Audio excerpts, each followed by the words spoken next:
নাহমাদুহু ওয়া নুসাল্লি আলা রাসূলিহিল কারীম, আম্মা বা'দ। আল্লাহ রাব্বুল আলামিন কাউকে ধনী বানান, আবার কাউকে গরিব বানান।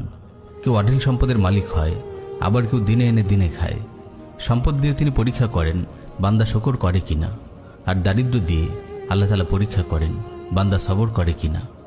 অনেক অভাবী ভাই মনে করেন আল্লাহ তাকে ভালোবাসেন না, তাই তাকে সম্পদ দেননি।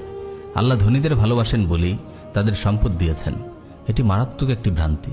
প্রিয় ভাই, সম্পদ কখনো বান্দার প্রতি আল্লাহর ভালোবাসার প্রমাণ নয়। কাউকে অভাবী করার অর্থ এই নয় যে আল্লাহ তাকে ভালোবাসেন না।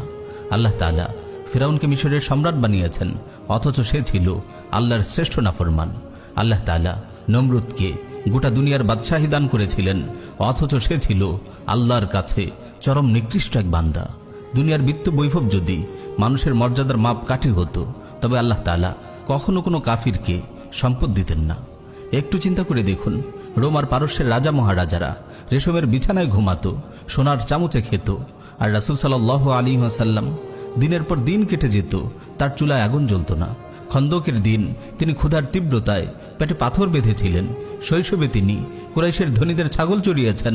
তার জীবন ছিল দারিদ্রতার জীবন। তিনি যখন মৃত্যুবরণ করেছিলেন, তার বর্মটি জনৈক ইহুদির কাছে বন্ধক রাখা ছিল, অথচ সৃষ্টিকুলের মাঝে তিনিই আল্লাহর কাছে সবচেয়ে বেশি মর্যাদাবান।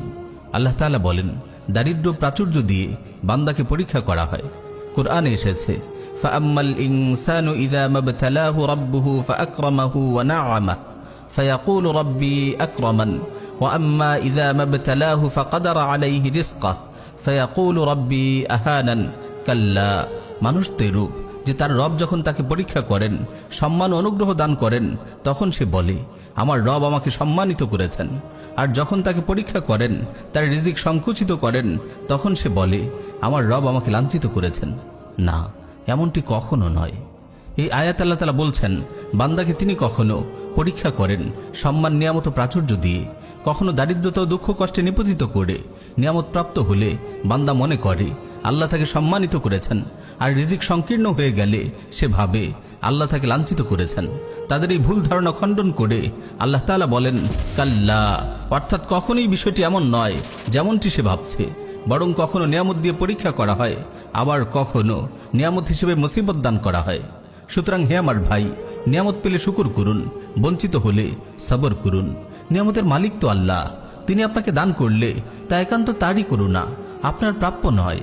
আর যদি আপনাকে দান না করেন, তবে আপনার যা প্রাপ্য নয়